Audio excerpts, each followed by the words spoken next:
This next part, I'm talking to Angela Bofill about not only her favorite album that she's recorded, we're talking about Rough Times, Angels, COVID, and Luther Vandross. And this is a hard part for me to hear because I just have to tell you before we play it that, Luther suffered a stroke, and I was the one who found him. And so everything I do at Divabetic is because when I took him to emergency, they told me that Luther's stroke could have been prevented. Thankfully, Angela Bofill, when she had her stroke, her daughter was right there and rushed her to the hospital and helped her on her health journey, which you'll hear. So it's just so full circle for me to be able to bring a peer of Luther Vandross to you and have her take a minute to talk about her personal and professional life with us on this podcast. So let's listen to my interview with Angela Bofill. Your parents were musicians and vocalists. Yes. Music is part of your journey, and you have such an amazing body of work. I mean, when you look back, what, especially since we're playing the music from your first two albums, what from those two albums really stands out to you? Is there a moment or a song or even a riff in one of those songs that you go, that's it, that's really, I love that? Well, our favorite album of myself, Angel of the Night, Big deal nowadays, angels. And I believe in angels, I love hearing you talk about your music. I love the fact that you even had one of your friends, Valerie Simpson, submitted a song, Rough Times, Asher and Simpson, on your first album, Angie. So even in that way, you were gracious to involve some of your friends, rather talented friends, we should tell everyone. Is that your idea, to bring them on board and ask them to submit something for that album? Yes. And, every cast and call, songwriters, a lot of demos I have here. And Valerie Simpson submitted Rough Times, Song of the Ages, 2020. Yeah, absolutely. It's getting us by. You're right. It really does capture that moment for sure. Like you said, both albums really speak to you, give the complete sense of who you are musically, not only vocally and as a songwriter, but also pay homage to your history, your family's history with your Cuban and Puerto Rican roots. A lot of music critics are looking back on these specific albums you did with GRP, as well as one of your label mates, Phyllis Hyman, in saying that you two laid the groundwork for Anita Baker's critically acclaimed Rapture and the success she had, because the two of you were combining soul and R&B and jazz and kind of laid the foundation for her to then build her success from. How do you react to that? I'm just curious when you look back. I met Anita Baker once. Anita Baker attended my concert. A big fan of Anita Baker. I love that album, Rapture. Patty Austin, music, I feel the music. I love language of love. I love love. So I'd like to just ask you, if we can, I want to ask you for a few words of inspiration to send to our audience tonight who might be struggling with health issues. I mean, you are Angela Bofill. You're a beautiful songwriter, vocalist, and also just such a strong spirit.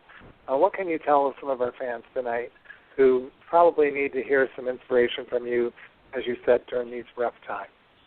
Well, every moment counts, and not wasted negative energy, Happy. Work, this too will pass, and hang on. Hang on. I appreciate the sky every day, awesome sky, because God painted, I saw the sky, but beautiful every day. God painted a picture, enjoy it, That means so much to me. I hear you speaking, and I miss Luther Vandross so much.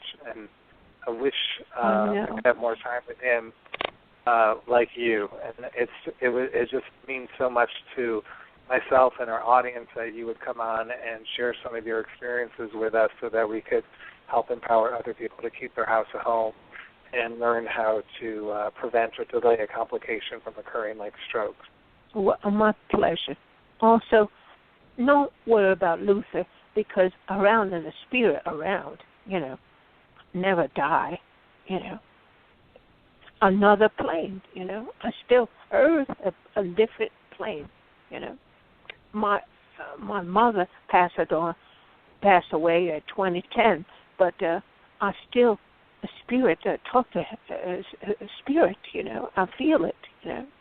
Yeah, no, you're right, and I absolutely feel that. And we're keeping the legacy alive. His family is doing the music. We're keeping his legacy alive with using his story to help and motivate others. And it's important, because people wonder how these things are connected. And I'm just so grateful that your daughter was right there with you when you were in crisis. You could be there. I wish I could have been there. And it's hard, isn't it, sometimes when your body lets you down? I mean, it's a hard thing to overcome. You take your body for granted. I'm sure maybe you didn't because you have such an extraordinary talent, but for most of us, we tend to take our bodies for granted. Yes, yeah. But every day I pray, thankful, living a moment, every moment counts. And, I love my body. I'm grateful to have it. It's amazing. And, the sounds you make with your voice is just so unique. It's incredible. To me, when I look at, when I hear your music, I know exactly who it is. And I don't feel like that's so common today. What is it about that? Do you think they record vocals differently today, or do you think why do you think so many distinctive voices came out of the era you were a part of? Well, I know her, a very distinctive voice. Also Alicia Keys, that happened. Different time, Maybe this is, I know I hate to say that because of COVID, maybe aspire a new generation artists, musical heart, helped calm the spirit, surprise, what has this been like for you with the sheltering in? And I know you live in California, so not only dealing with the sheltering in from COVID, but you're also dealing with all the fires. How has that affected you and your family? Well, quarantine. I love my room. I love a TV. This too will pass. Also, incredible. One day I wake up, a sky is red. Wow, But now blue skies again. Air clearer up. I have a rain dance because expecting rain. Hopefully. I hope so too. We should tell everyone once again. Please check out Angela Bofill's Live from Manila, her 2006 recording, and it's available at angela-bofill.com. So that album includes a lot of your signature songs at one of your favorite places, the Philippines. I think it would be a great thing to go to your website. You could download that or buy a hard copy of it on your website. Thank you, Angela Bofill, again, for on the show tonight. Thank you, Beth. Again, you're a part of the soundtrack of my life, and I know so many others, and we appreciate having you on the show. Thank you. God bless.